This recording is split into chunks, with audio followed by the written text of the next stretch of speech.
Hey there, week 7 regular expressions, and today I am going to discuss the last problem from the problem set 7, which is response validation. And here is the problem.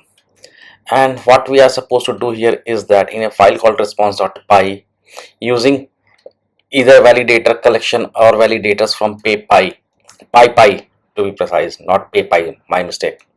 Implement a program that prompts the user for an email address via input and then prints whether the email address is valid or invalid.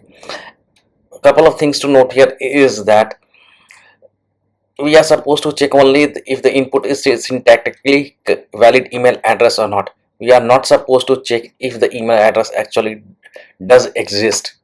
We are just supposed to check the syntax whether it is correct or not. You may not use re, that is the another condition here, and do not validate whether the email address with the whether the email address domain name actually exists. This is what I said earlier. We are not supposed to check whether the email or the domain actually exists or not.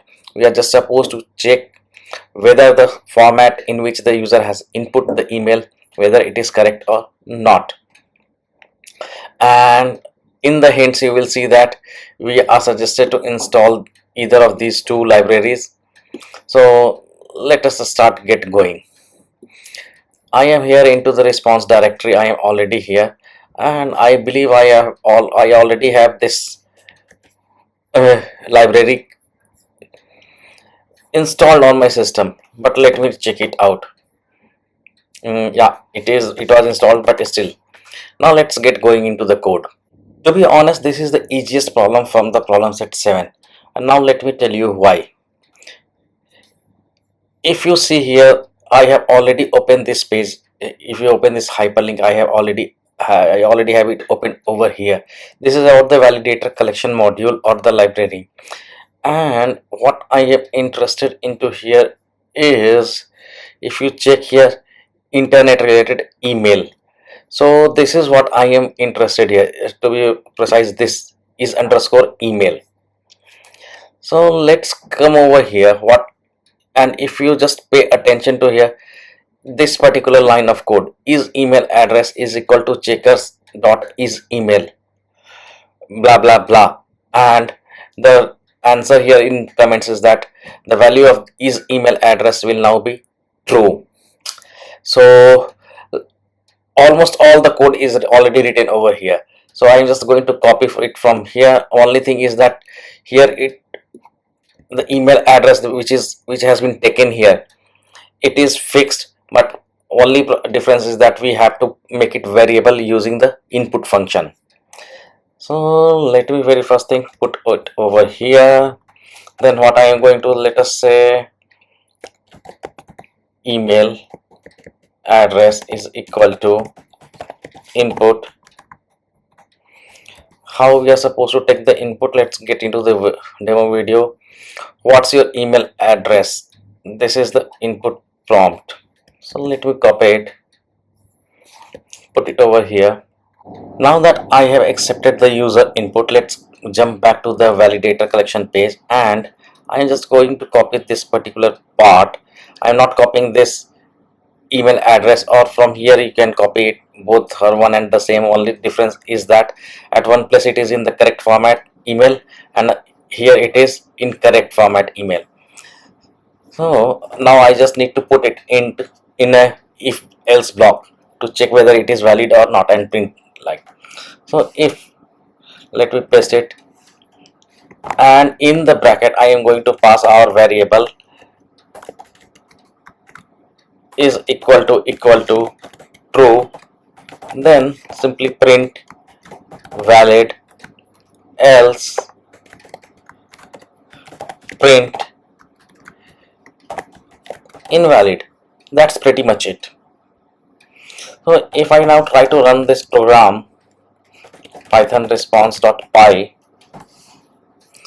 and go to the demo video melon, it should be giving me invalid. So melon invalid. In fact, let me put some space here so that it looks nice. Next one is This is Melan at harvard.edu. It is written something like this. So clear the terminal, run the program again, paste it, invalid, good, it is matching. Now if I put it like this, I am getting, oh, I should have written python response.py. Here it is valid. Couple of more test cases. In fact, before I go to the further test cases, we don't need these 4 lines of code. We can tighten it up a little bit and just put it in a one line. It's something like this: print valid if checkers dot is email, and inside bracket again I am going to give our variable which I have been using for accepting is equal to true, else invalid. So even this will work. So if I just put here melon, it is giving me invalid, clear. Now if I am putting here melon, it is giving me valid. Let's do couple of more checks. If I go down over here, this we have already done. Now this, let us check it here. Here you see at the rate has been given 3 times. Invalid, good,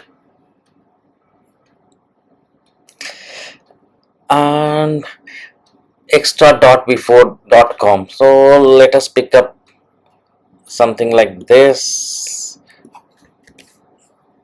and clear the terminal first. .edu invalid. So it is working fine. Now let's jump to the CS50 checks. Copy, paste it over here. By the time it is extracting the output and the results, I would like to share with you that I have been publishing videos related to Python which are not part of CS50 Python course. I will share the link of those playlists into the description box. You may go out and check those videos out. Okay, we have got the output here. Everything is in green, so all good. We are good to submit the program. So that's pretty much it for this video. If you find this video useful, consider giving it a like, share it with your friends who are pursuing CS50 for Python, and subscribe to my channel. Till that time, happy coding.